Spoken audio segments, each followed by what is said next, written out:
তার চেয়ে ভয়াবহ। কারণ আপনি সিলেটের কথা যদি বলি, যে সেখানে নদীর পানি যখন বাড়ে সেক্ষেত্রে হচ্ছে বন্যা দুর্গত এলাকার মানুষের ভোগান্তি বাড়ে, কিন্তু এই মাতুয়াইলের যে এলাকার যে চিত্র, সেটি হচ্ছে যে সেখানে বিভিন্ন জায়গায় পানি আটকে রাখা হয়েছে। সেখানকার বলা হচ্ছে যে একটি প্রভাবশালী মহল, সেখানকার স্থানীয় যারা বাসিন্দা, মনির, এই জলাবদ্ধতা কতদিন ধরে তৈরি হয়েছে? এখানকার বাসিন্দারা বলছিলেন যে প্রায় মাসখানেক ধরেই সেখানে জলাবদ্ধতা। কারণ বেশ কিছুদিন ধরে প্রচুর বৃষ্টি হচ্ছে এবং বৃষ্টির পানিগুলো কিন্তু ঠিকভাবে নামতে পারছে না। যেটি বলছিলাম যে বিভিন্ন জায়গায় কিন্তু পানি আটকে রাখা হয়েছে, এবং সেখানে সিমরাইলের যে পাম্প হাউস রয়েছে।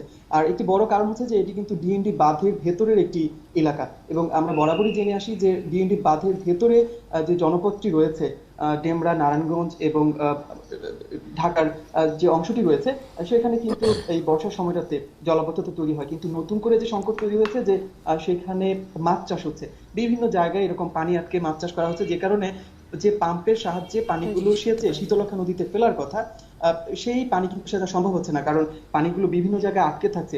মূল যে খাল ধরে পানিগুলো নামার কথা, পাম্প হাউসে যাওয়ার কথা, সেই সুযোগ কিন্তু পাচ্ছে না। এবং আমি একটু একটু কয়েকটা জিনিস বুঝি। সেটি হচ্ছে যে সেক্ষেত্রে এখানকার বাচ্চারা স্কুলে যাওয়া বা ডাক্তারের কাছে যাওয়া, যেগুলো যেগুলো আসলে জরুরি ব্যবস্থা, জরুরি প্রয়োজন, সেগুলো কিভাবে হচ্ছে?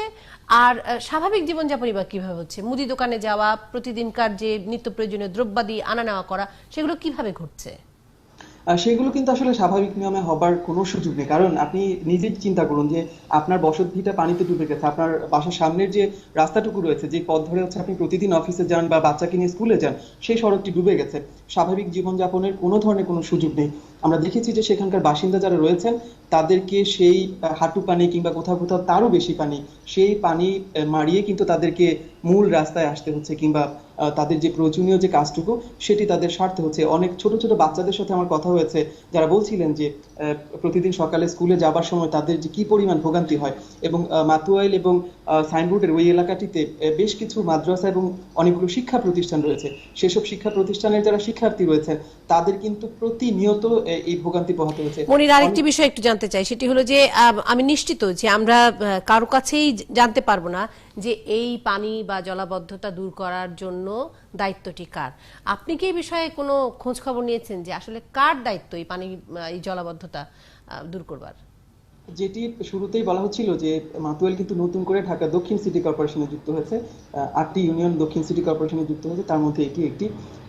কাগজে কলমে সিটি কর্পোরেশন এখন সেখানকার দায়িত্ব রয়েছে, কিন্তু সেখানে যেহেতু সিটি কর্পোরেশন নির্বাচন হয়নি, সেখানে ইউনিয়ন পরিষদ কিন্তু এখনো কার্যকর রয়েছে, এবং সেখানকার বাসিন্দা যারা রয়েছেন তারা কিন্তু এখনো তাদের ইউনিয়ন পরিষদ, মাতুয়াইল ইউনিয়ন পরিষদ, সেখানকার যাবতীয় সমস্যা কিন্তু ইউনিয়ন পরিষদ এখন দেখভাল করছে। একটা জিনিস জানতে চাই, ওখানে তো এখন মানুষ বসবাস করছে, কিন্তু আপনি কি জানেন যে ঐতিহাসিকভাবে ওখানে আসলে মাছ চাষেরই কথা ছিল? এখন যে কাজটা হচ্ছে ওখানে মাছ চাষেরই হওয়ার কথা ছিল, কারণ ঢাকা শহরের মাছ এবং সবজির সাপ্লাই দেওয়ার জন্য ওই একটা বিশেষ প্রকল্প ছিল। ওখানে মানুষ থাকার কথা ছিল না, এটা কি ওই এলাকার লোকজন জানে? ওখানে মাছই থাকার কথা ছিল, বরং মানুষ ওখানে থাকার কথা না। পানি এবং মাছ এবং সবজির চাষ করার জন্য সিটি কর্পোরেশন, না সেটাই বলছে আর কি। সিটি কর্পোরেশন এখন নেয়ার পরে কি এই এখন তো আর কিছু করার নেই, ওখানে তো মানুষ চলে গেছে, কিন্তু যে সমস্যাটা হচ্ছে, ভোগান্তিটা, সেটা এবং মহানগরের আওতায় সেটা এই আমার মনে হয় না এখন যে সকল এই পাম্প দিয়ে পানি সেচ করে এটার কোনো বৈজ্ঞানিক সমাধান মনে হয় না। এটা এই আমার কেন জানি মনে হয় ওখানে পানি থাকবে এবং পানিটাকে একটু রিফাইন করে ওখানে নৌকা চলাচল যদি করতে পারে তাইলে ওখানে বাসযোগ্য হবে, কারণ ওখানে কখনোই এই পরিমাণ পানি নিষ্কাশন করে এটাকে বাসযোগ্য করা যাবে না। তাহলে এটা সিটি কর্পোরেশনের আওতায় আনা, সিটি কর্পোরেশন নৌকার ব্যবস্থা করবে না, ওখানে মানুষজন নৌকা দিয়ে চলাচল করবে এবং বাড়িগুলা সেভাবে রাইজ করবে এবং নিচতলায় কোনো বাড়িঘর থাকবে না। বর্ষাকালে এই ঘটনাটাই ঘটবে। এটা অন্তত আগামী 20-25 বছরের মধ্যে এটা সমাধান করা যাবে। মানে আরেকটা ছোটখাটো ভেনিস পাবো আমরা অবশ্যই, এই ছাড়া, কারণ ওখানে মানুষ থাকার কথা ছিল না, ওখানে পানি আর মাছে থাকার কথা ছিল। একটু শুনি আমি একটু যদি যুক্ত করতে পারি সেখানে, যে সেখানকার পরিস্থিতি কিন্তু এখন ওইরকম না যে সেখানে নৌকা চলার মতো কোনো পরিস্থিতি রয়েছে, কারণ শুকনো মৌসুমে কিন্তু সেই এলাকাটি একেবারেই স্বাভাবিক যে আমরা যেভাবে চলাফেরা করি সেরকম চলার সুযোগ রয়েছে। আর যেটি বলছিলেন যে সেখানে আসলে মানুষ থাকার কথা না, মূলত সেচ এবং কৃষিকাজের জন্য মূলত ডিএনডি বাঁধটি করা হয়েছিল, সেটা কিন্তু সেখানকার মানুষ জানেন। কিন্তু পরিস্থিতি এখন ওরকম হয়েছে যে সেখানে কিন্তু প্রায় 20 লক্ষ মানুষ বসবাস করছে ডিএনডি বাঁধের ভেতরে, এবং তারা কিন্তু একদিন কিংবা কিন্তু সেখানে এই বসতি গাড়া হয়েছে। এখন এবং তাদের যে বহুতল দুর্ভোগ, ভবন হচ্ছে, সুতরাং হ্যাঁ, হ্যাঁ, বহুতল ওখানে ভবন যদি বহুতল হয় ভবন তাহলে তো নিশ্চয়ই শুধুমাত্র নিম্ন এখন আয়ের এগুলা মানুষ জানি যারা না, হয়েছে কারা তারা তো অনুমোদন দিচ্ছে, কিভাবে অনুমোদন দিচ্ছে, কিন্তু নিশ্চয়ই গিয়ে আসলে ওগুলা ইয়ে করেনি। ওই পরিকল্পনাটার মধ্যে এই জিনিসটা, ওখানে যে বসতি হবে, বসতি হলে যে ড্রেনেজ সিস্টেম থাকা লাগবে, পানি সরতে হবে, এটা কারো মাথায় কখনোই ছিল না। এখন আমরা আসলে একটা অবস্থার সৃষ্টি ওখানে আমরা হয়ে গেছে, এবং এটার সমাধান আর আমার মনে হয় আর কি এটা এরকমই হবে, কারণ বর্ষাকালে পানি নিমগ্ন থাকবে। সেক্ষেত্রে বহুতল ভবনগুলো কিভাবে অনুমোদন পাচ্ছে, হচ্ছে এগুলো কিভাবে, তো সেটা এগুলো কিভাবে তো হওয়া এগুলো সম্ভব? জানি না। আমি একটু শুনি, খান মোহাম্মদ বেলাল আছেন, সিইও ঢাকা। ওখানে সিটি কর্পোরেশন, ইউনিয়ন কাউন্সিলে তো রাজুক বা সিটি কর্পোরেশন অনুমোদন দেওয়ার কথা না, কে দিচ্ছে? এই বহুতল ভবন 10 তলা 8 তলা বিল্ডিং, রাজুকের অনুমোদন ছাড়া তো আসলে কোন বিল্ডিং এরই অনুমোদন হওয়ার কথা না মহানগরীর, তাই কি মনির? সেখানকার এখনকার যারা ইয়ে করছেন সিটি কর্পোরেশন আসার পর মূলত রাজুক থেকে তারা অনুমতি নিচ্ছেন, এবং তার আগে ইউনিয়ন পরিষদ থেকে তারা সেই অনুমতিটুকু নিয়েছেন, এবং সেখানে ইউনিয়ন কাউন্সিল হয়তো স্ট্রাকচারের একটা অনুমতি দিতে পারে যে হ্যাঁ ওর জায়গাটার মধ্যেই থাকবে, ওর রাস্তার মধ্যে আসবে না নকশা, কিন্তু ভবন এভাবে বহুতল ভবন নির্মাণ করার অনুমোদন সক্ষমতা তো ইউনিয়ন কাউন্সিলের ছিল না। এগুলা খুবই এগুলো বিতর্কিত বিষয় এবং কিভাবে হচ্ছে। কিন্তু আমি যেটা বলবো, এইটার এই সমস্যা যদি মনে করেন এই বর্ষার মধ্যে বা আগামী বর্ষা বা কয়েক বর্ষার মধ্যে এটা সমাধান হবে না। আমি একটু শুনি, হাজার হাজার কিউসেক পানি পাম্প দিয়ে শেষ করে অন্যদিকে ফেলে দেওয়া, এটা একেবারেই অসম্ভব একটা জিনিস। আমি একটু শুনি, জনাব খান মোহাম্মদ বেলাল আছেন, সিইও ঢাকা দক্ষিণ সিটি কর্পোরেশন। আশা করছি তাকে আমরা বড় পর্দায় দেখতে পাবো। জি জনাব বেলাল, আপনি নিশ্চয়ই শুনছিলেন এই আলোচনা, কিন্তু আমি খুবই জানতে চাই আপনার কাছে যে সিটি কর্পোরেশনের মানে যেটি ডক্টর মিজানুর রহমান বলছেন যে এটি সিটি কর্পোরেশনের আওতাভুক্ত হয়েছে হয়তো সম্প্রতি, কিন্তু মূলত এটি মাছ চাষ করবার জন্যই নির্ধারিত একটি জায়গা। কিন্তু সিটি কর্পোরেশনের মধ্যে তো আসলে মাছ চাষ করার জায়গা থাকবার কথা না। সিটি কর্পোরেশন তো সিটির সকল সুবিধা দিয়ে দেওয়া হয় যেখানে, সেই এলাকাগুলোকে আমরা সিটি কর্পোরেশনের আওতাভুক্ত বলে মনে করছি। সেক্ষেত্রে মাতুয়াইল কেন ব্যতিক্রম, জনাব বেলাল? ধন্যবাদ। ডক্টর মিজানুর রহমান যেটা বলেছেন আসলে সেটাই যথার্থ। এটি আমার জানা মতে 1965 সনে ইরিগেশন প্রকল্পের জন্যই মূলত এই জায়গাটি নেওয়া হয়েছিল এবং এই প্রকল্পটি গ্রহণ করা হয়। পরবর্তীতে এখানে অ্যাকচুয়ালি কথা ছিল যে এখানে কোনো বসতি গড়ে উঠবে না, কিন্তু যেটা হয়েছে বাস্তবে যে এখানে মানুষ আস্তে আস্তে বসতি গড়ে উঠেছে।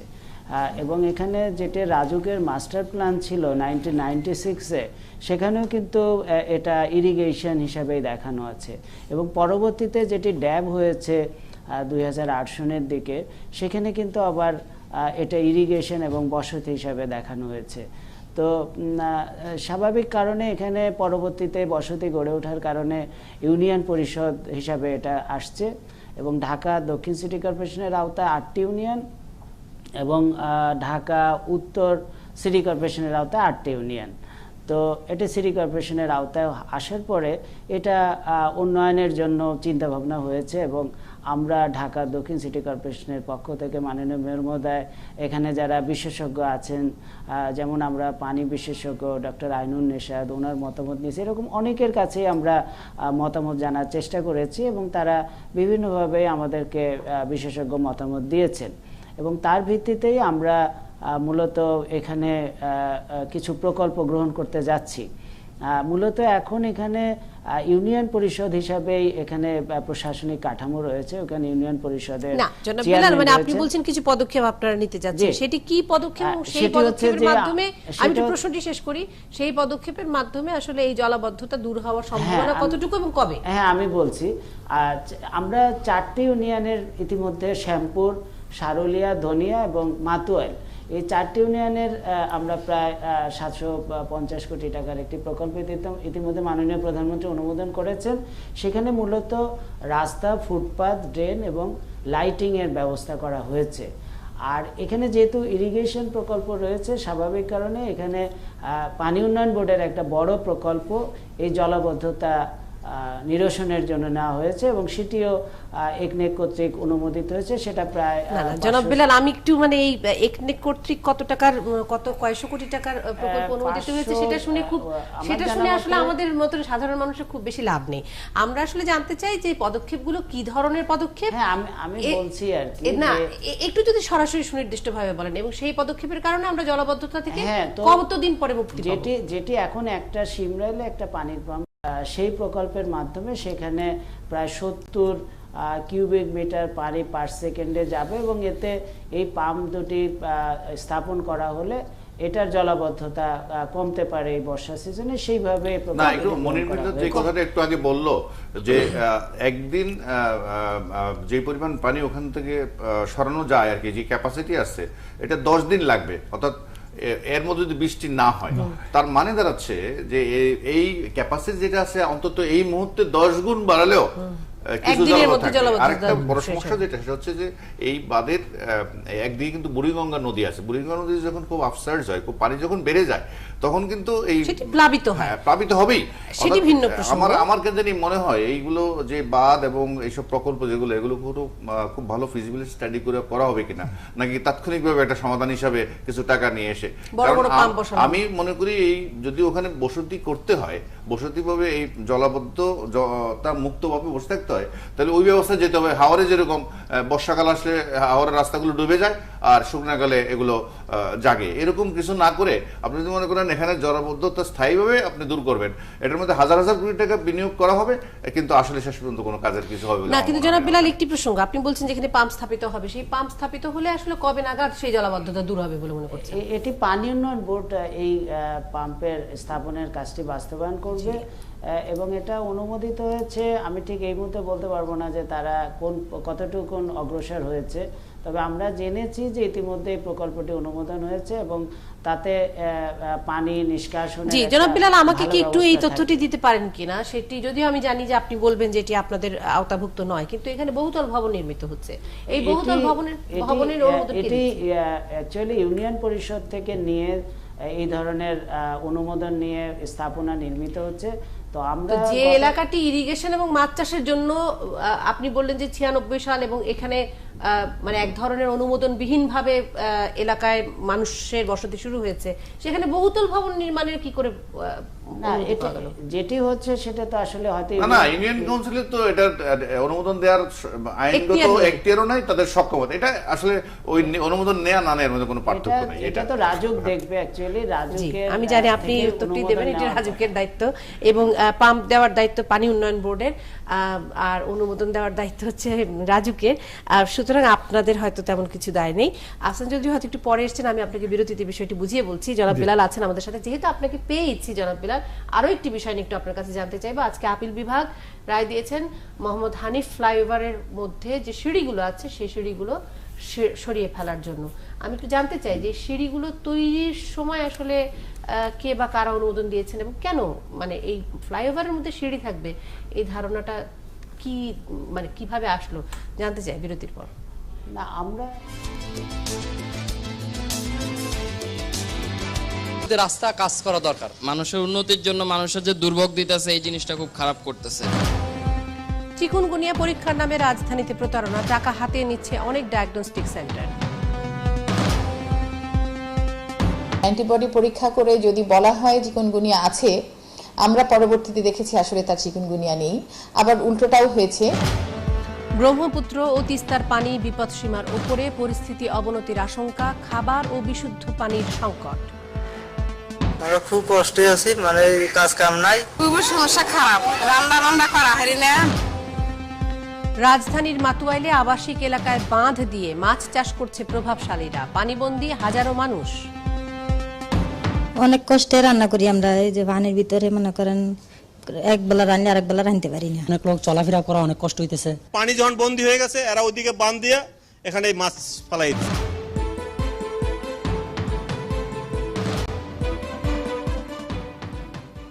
একাত্তর জার্নাল এবং আরো একবার সবাইকে স্বাগত জানাচ্ছি। আমার হাতে অনলাইন নিউজ পোর্টালগুলো আছে, কিন্তু জনাব খান মোহাম্মদ বেলাল আছেন আমাদের সঙ্গে, তার সঙ্গে আলাপচারিতাটা শেষ করে নিতে চাই। জনাব বেলাল, যে আলাপে ছিলাম, মোহাম্মদ হানিফ ফ্লাইওভার, সেই ফ্লাইওভারের বিভিন্ন জায়গায় সিঁড়ি আছে এবং সেই সিঁড়িগুলো সরিয়ে নেওয়ার জন্য আজকে উচ্চতম আদালত বলা বোধহয় ভালো, আপিল বিভাগের পর আর কোনো জায়গা নেই আইনি লড়াই করবার জন্য। আপিল বিভাগের পক্ষ থেকেও এবার রায় এসেছে যে সিঁড়িগুলো সরিয়ে ফেলতে হবে। আমার খুব জানবার আগ্রহ যে ফ্লাইওভারে সিঁড়ি দেওয়ার ভাবনাটা কাদের এবং আপনার কি জানা আছে কিনা, কেন? আমরা ঢাকা দক্ষিণ সিটি কর্পোরেশনের পক্ষ থেকে আসলে এই ধরনের কোনো অনুমোদন আমরা দেইনি সিঁড়ি করার জন্য। এটি আমরা যতটুকু জানতে পেরেছি যে ফ্লাইওভারের যাত্রী পারাপার বা যাত্রীর ব্যবহারের জন্য সেটি নয়, কারণ ফ্লাইওভারের উপরে তো অ্যাকচুয়ালি যাত্রী নামানো ওঠানো এটা তো ট্রাফিক রুলে কভার করে না। স্বাভাবিকভাবে এটা আমরা মনে করি যে এটা মহামান্য সর্বোচ্চ আদালত যে আদেশ দিয়েছে সেই আদেশ অনুযায়ী যথারীতি আমরা এটা প্রতিপালন করব। মানে প্রতিপালনটি আপনারা করবেন, মানে সিঁড়িটি আপনারা সরিয়ে দেবেন? হ্যাঁ, যে যদি সেটি কি দক্ষিণ সিটি কর্পোরেশন করবে? মহামান্য আদালত যে আদেশ দিবেন, আদেশের বিষয়ে আমরা পুরো জানতে পারিনি, আমাদের কাছে আসার সাথে সাথেই আমরা সেই অনুযায়ী ব্যবস্থা নিই। জি জনাব বেলাল, আমি যেটি জানতে চাচ্ছি যে মহামান্য আদালতের এই আদেশটি প্রতিপালন করবে ঢাকা দক্ষিণ সিটি কর্পোরেশন? হ্যাঁ, আমাদের উপরে আদেশটি যখন দেওয়া হয়েছে, অনুমোদনটি কে দিয়েছে? হ্যাঁ, দুঃখিত, এই সিঁড়িটি লাগানোর অনুমোদন কে দিয়েছে? না, অনুমোদন আমরা দেইনি। অনুমোদনটি কারা দিয়েছে, কারা সেই কর্তৃপক্ষ? না, আমরা জানতে পেরেছি যে এই ফ্লাইওভার যারা কর্তৃপক্ষ নির্মাণকারী তারা তাদের মেইনটেনেন্সের জন্য এটি করেছেন, কিন্তু আমরা ওই ধরনের যাত্রী পারাপার বা যাত্রী ওঠানামা করার জন্য আমরা এই ধরনের কোনো অনুমোদন দেইনি। দর্শক, আপনাদেরকে জানাতে ভুলে গেছি যে আমাদের সাথে সাংবাদিক গবেষক আফসান চৌধুরী যুক্ত হয়েছেন। জনাব আফসান চৌধুরী, কিছু বলবেন? ধন্যবাদ। আমার জানতে ইচ্ছা করছে যে আপনারা তো মোটামুটি ওই এলাকার প্রধান, আপনারা নগর কর্তৃপক্ষ, আপনারা জানতেনও না যে কারা অনুমোদন দিয়েছে এবং সেটা সুপ্রিম কোর্টের অ্যাপিল ডিভিশনে যেতে হলো এইটা জানার আগে? এটা তো একটু আমরা আশ্চর্যই হব, বিশেষ করে আমাদের মতো যারা সাংবাদিক, যে আপনারা কেউ জানতেন না?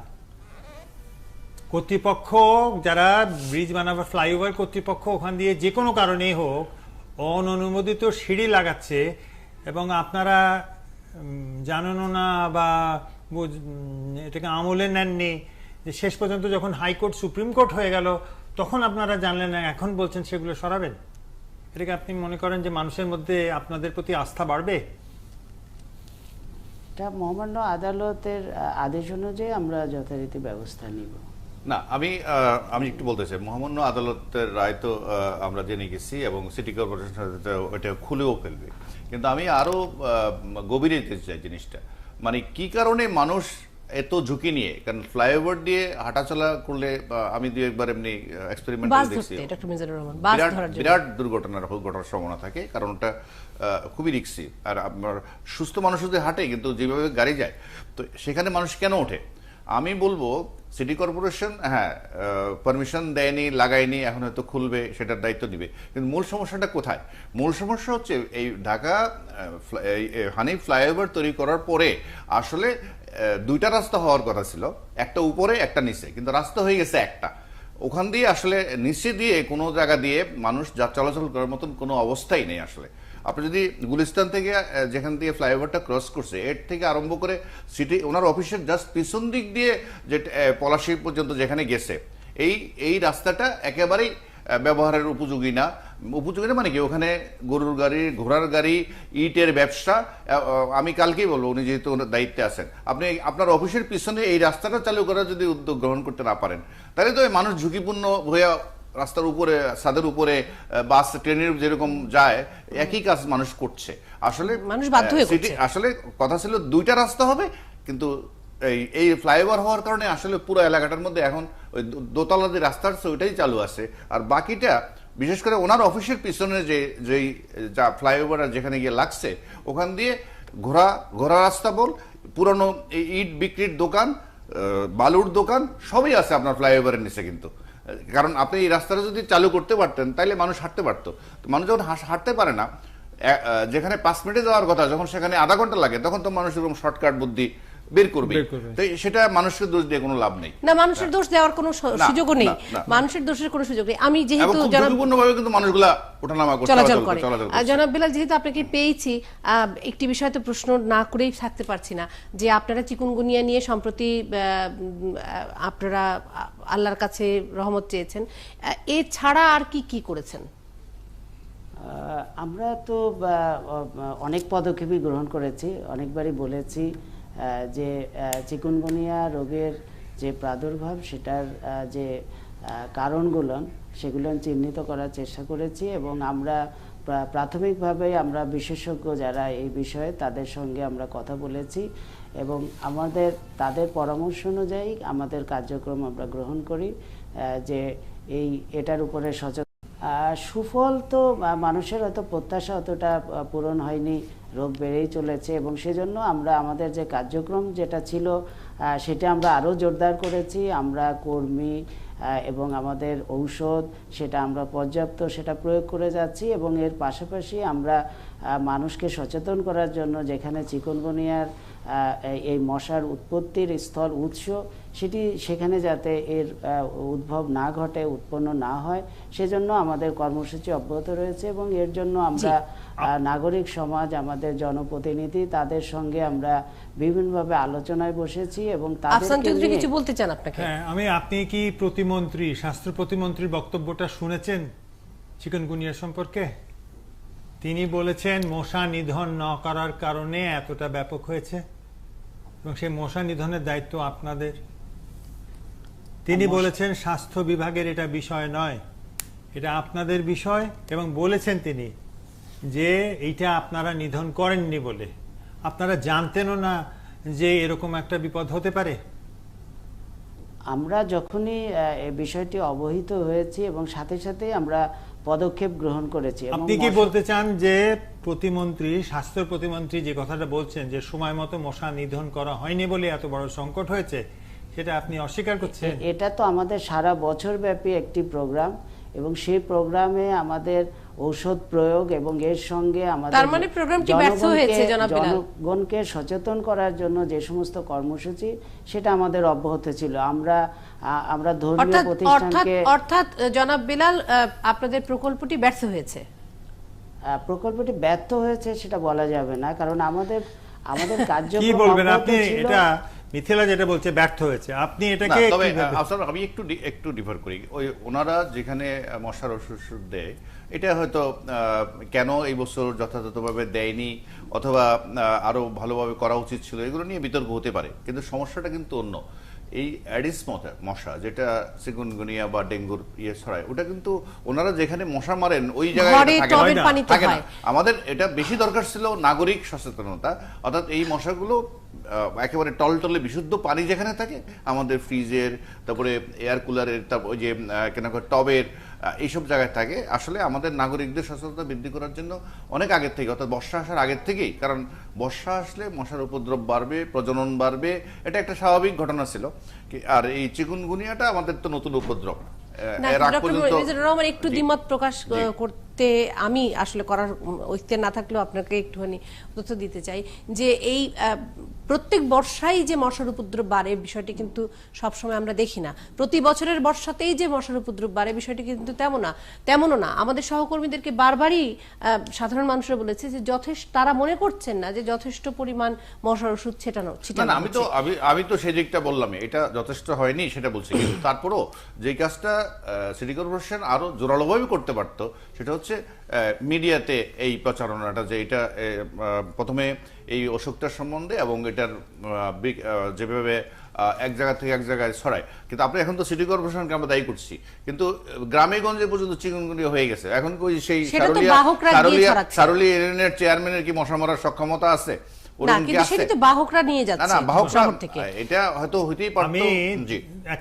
আমি মিজান ভাইয়ের সঙ্গে একমত রেখেই বলছি, যেভাবেই হোক এটাকে তো থামাতে হবে। এইটা একসময় দিল্লিতে সমস্যার মতো ছিল, এখন ওটা অত বড় সমস্যা নেই। আপনারা যেভাবেই হোক, জনসচেতনতাই হোক বা অন্য কার্যক্রমই হোক, আপনারা সেটা পালন করেছিলেন। আপনি তো যেটা মিথিলা যে কথাটা বলছে, পালন করলে তো এতটা হওয়ার কথা না, সেটা কি আপনারা বুঝতে পারছেন? জনমনে ভাবনাটা আমার মনে হয় আমি এই বলছি এর প্রশ্নের চেয়ে বেশি উত্তরটি- এখনো আমি বলছি যে এখনো তো বর্ষা সিজন শেষ হয়নি, বর্ষা তো মাত্র শুরু হলো, এটা আরো 2 মাস এরকম বর্ষার পানি থাকবে, এখনো সময় আছে, পর্যাপ্ত জনসচেতনতা আর প্লাস যে কার্যক্রমগুলো স্থবির হয়ে পড়ছিল আমরা সেগুলোকে আরো একবার চাঙ্গা করতে হবে। কর্পোরেশন না শুধু, জনাব খান মোহাম্মদ বিলাল, অনেক ধন্যবাদ আপনাকে আমাদের সাথে যুক্ত হওয়ার জন্য। নিশ্চয়ই আমার মনে হয় যে আরো অন্য বিষয়গুলো নিয়ে আলোচনা করার দরকার আছে। অনেক ধন্যবাদ জনাব খান মোহাম্মদ বিলাল, অনেকটা সময় আমাদেরকে দিয়েছেন। আমার হাতে আছে ডেইলি স্টার এবং ডিফল্ট লোন নাও টাকা একক দশ শত সহস্র লক্ষ 1,11,347 crore top defaulters list publish, 2 জন ব্যক্তি এবং বাকি সব প্রতিষ্ঠান তাদেরকে দেওয়া হয়েছে। এত বড় বড় সংখ্যা কোনো অভ্যাস নেই। না, আজকে সংসদে ওদের তালিকা বের করছে। জি, কিন্তু অর্থমন্ত্রী তখন ছিলেন না, উপস্থিত ছিলেন, সংবাদ সম্মেলন করেছেন। এবং বাংলা ট্রিবিউন বলছে পাঠ্য বই পরিমার্জন মুক্তিযুদ্ধের চেতনাকে মাথায় রেখে এগোচ্ছে বিশেষজ্ঞ কমিটি। নতুন একটি বিশেষজ্ঞ কমিটির কথা আমরা শুনছি। সেই বিশেষজ্ঞ কমিটির অধীনে এই পাঠ্য বইকে পরিমার্জন করা হবে। সংসদের শীর্ষ 100 ঋণ খেলাপির তালিকা দিলেন অর্থমন্ত্রী। আগুন ও অ্যাসিডে পোড়া রোগীর চিকিৎসায় গর্ভ ফুল। ডেইলি জনকণ্ঠ বলছে আসাম ও অরুণাচল থেকে ধেয়ে আসছে বন্যার পানি।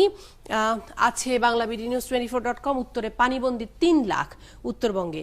ঋণ খেলাপির তালিকা দিলেন মুহিদ। রপ্তানি প্রবৃদ্ধি 1.5 দশকে সবচেয়ে কম। এবং প্রথম আলো বলছে ওয়াসার শান্তি অন্য কোথাও নেই, ওয়াসা ছাড়া অন্য কোথাও শান্তি পাওয়া যায় না। নাইমের বর্ণনার এন্ট্রি সেই ঘটনা। বিভক্ত সিনেট, ওবামা কেয়ার বাতিল অনিশ্চিত। আমরা একটু অন্য প্রসঙ্গে যেতে চাই, যে এই খবরটি এখানে আমি দেখতে পাচ্ছি না। আমি কিছুক্ষণ আগে আমার ধারণা বিডি নিউজ 24 এই খবরটি ছিল, সেটি হলো রাজশাহী বিশ্ববিদ্যালয়ে। আমাদের সাথে আছেন ফয়সাল আহমেদ রুনু, সাধারণ সম্পাদক রাজশাহী বিশ্ববিদ্যালয় শাখা ছাত্রলীগ, এবং আরো আছেন বারিধারা স্টুডিও থেকে যুক্ত হবেন, আমরা নিশ্চয়ই পাবো তাকে, আরাফাত রহমান, কার্যনির্বাহী সদস্য, রাজশাহী বিশ্ববিদ্যালয় রিপোর্টার্স ইউনিটি। আমি দুজনকে আশা করছি বড় পর্দায় দেখতে পাবো। কেন তাদের দুজনকে যুক্ত করেছি আমি একটু বলে রাখছি। একজন ফোনে আছেন, আরেকজন আছেন এই বড় পর্দায়। সেটি হলো যে ছাত্রলীগের কোনো কর্মী একটি বাস ভাঙচুর করছিল বলে অভিযোগ এসেছে, এবং সেই ছবিটি, যেহেতু রিপোর্টার্স ইউনিটির সদস্য তিনি, সেই ছবিটি তুলতে যাচ্ছিলেন আমাদের যে রিপোর্টার বন্ধু, এবং সেই ছবি তোলার কারণে ছাত্রলীগের কর্মীরা তাকে ধরে মারধর করেছে। এই বিষয়টি অভিযোগ, এই বিষয়টি নিশ্চয়ই জানাবে ফয়সাল আহমেদ রুনু। আমাদের সামনে বিডি নিউজ 24.com এর সেই খবরটি আছে। বাস ভাঙচুরের ছবি তোলায় রাজশাহী বিশ্ববিদ্যালয়ে সাংবাদিক পেটালো ছাত্রলীগ। আমি একটু জানতে চাই যে আমাদের সাথে ফোনে আছেন আহত সাংবাদিক, তার সাথে একটু কথা বলতে চাই। হ্যালো, আপনি শুনতে পাচ্ছেন আমার কথা? আরাফাত, আমার কথা শুনতে পাচ্ছেন? আমি মিথিলা ফারজানা, 71 জার্নাল থেকে শুনতে পাচ্ছি। জি আরাফাত, ঘটনাটি যদি একটু আমাদেরকে বলেন। আমি সকালে ক্যাম্পাসে থাকাকালীন শুনতে পাই বিশ্ববিদ্যালয়ের মেইন গেটে একটা ঝামেলা হচ্ছে। তো ওখানে গিয়ে যেটা দেখতে পাই, ছাত্রলীগের একটা গ্রুপের কিছু ছেলে আছে, ওরা বাসে সাথে নিয়ে কোনো একটা ঝামেলা হয়েছে। তো ওটা নিয়ে ওরা খুব সম্ভবত ভাঙচুর করতেছিল। তো আমি দূর থেকে সাংবাদিক হিসেবে পেশাগত দায়িত্ব পালনের উদ্দেশ্যেই একটা ছবি নিই। তো ওই অবস্থাতে ওর মধ্য থেকে একটা ছেলে হঠাৎ আমার দিকে তেড়ে আসে যে আমি ছবি কেন তুললাম। তো ওই কথাটা বলার পর আমি আমার পরিচয় দিই যে আমি এখানকার campus reporter, daily star reporter হিসেবে আছি। তো কথাটা ছেলেটা তক্কা না করে এক পর্যায়ে আমাকে মারা শুরু করে। তো এক পর্যায়ে আরো 5-7 জন এসে জয়েন করে, আমাকে সবাই মিলে মারধর করে। আরাফাত, এই ছেলেগুলো কোনো পলিটিক্যাল পার্টি বা আপনি বিশেষ করে বলছেন ছাত্রলীগের, এই ছাত্রলীগের কর্মী যে, সেটি কি মানে আপনি তো রাজশাহী বিশ্ববিদ্যালয়েরই সদস্য, ছাত্র, সুতরাং আপনি তো সবাইকেই হয়তো কম বেশি চেনেন। এরা যে ছাত্রলীগের কর্মী সেটা কি আপনি জানেন কিনা? জি, আমি এরা ছাত্রলীগের কর্মী, হ্যাঁ এটা। এবং তাদের নামও কি জানেন কিনা? হ্যাঁ, তাদের নাম পরিচয় জানেন? আমি আপনাকে জিজ্ঞেস করছি না নাম পরিচয়, আমি আসবো আপনার কাছে। আমি নিশ্চিত যে এটি আরাফাতের জন্য খুব কঠিন একটি সময়, কারণ ওই ক্যাম্পাসেই তিনি থাকেন এবং ওই ক্যাম্পাসেই তাকে সাংবাদিকতা করতে হয়। আমাদের সাথে আছেন ফয়সাল আহমেদ রুনু, সাধারণ সম্পাদক, রাজশাহী বিশ্ববিদ্যালয় শাখা ছাত্রলীগ। আশা করছি জনাব রুনু আমার কথা শুনতে পাচ্ছেন।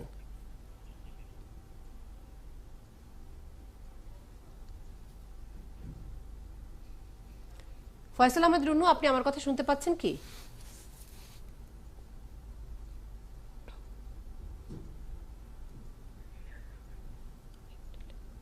পাচ্ছে না। ফয়সাল আহমেদ রুনু শুনতে পাচ্ছেন আমার কথা?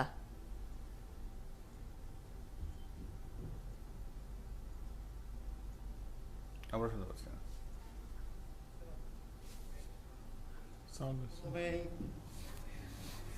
দুঃখ প্রকাশ করছি বাংলাদেশ ছাত্রলীগ রাজশাহী বিশ্ববিদ্যালয় শাখার পক্ষ থেকে। জি, আমি শুনতে পাচ্ছি।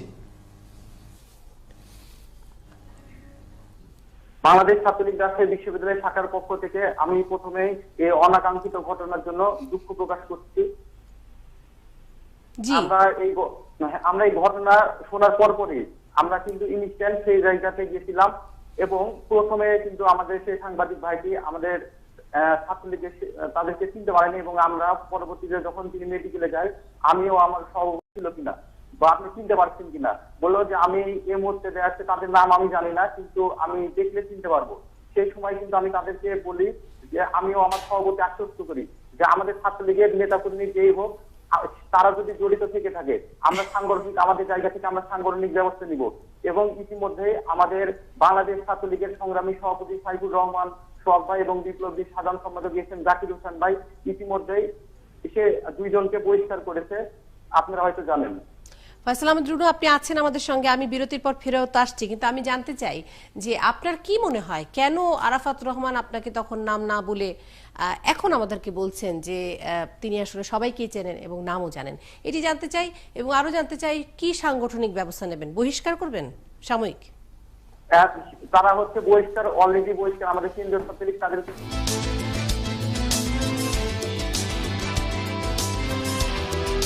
দাবি আছে এবং ছাত্রলীগ বাংলাদেশের সেই সংগঠন, সেই ছাত্র সংগঠন যারা বাংলাদেশের ইতিহাসের সাথে ওতপ্রোতভাবে জড়িয়ে আছে এবং বাংলাদেশে ক্ষমতাসীন যে আওয়ামী লীগ সরকার আছে তাদের ছাত্র সংগঠন আওয়ামী লীগ সরকার ছাত্রলীগ। আপনি কি মনে করেন যে ছাত্রলীগ এবং ছাত্র শিবিরকে একই পাল্লায় মাপা উচিত? না না, তা কখনোই আমি এটা মনে করি না। আমি জাস্ট আপনাদেরকে উদাহরণস্বরূপ জিনিসটা বললাম। না না, মানে ছাত্র শিবিরের উদাহরণ দিলেন আপনি, তাই বলছি যে ছাত্র শিবিরের যা হওয়া উচিত ছাত্রলীগকেও সে একই পাল্লায় মাপবো আমরা, সেটিকে আপনারা চান? না, একই পাল্লায় কখনো আমি মাপি না, খালি মানে আমি জিনিসটা তুলে ধরা। অনেক ধন্যবাদ। জনাব আহত সাংবাদিক আছেন আমাদের সাথে, আহত সাংবাদিক আরাফাত, আপনি কি আমাকে একটু বলবেন যে আপনি যখন আহত ছিলেন তখন কেন কোনো নাম বলেননি? মানে নাম কি আপনি জানতেন না তখন? আচ্ছা, ওদেরকে মূলত আমি চেহারা দেখেছিনি, ওদের সবগুলো নাম জানতাম না। তো আস্তে আস্তে যখন ছবি তুলে আসলাম, তো ছবি দেখে আর কি পরবর্তীতে আইডেন্টিফাই করতে পারি যে এরা হচ্ছে।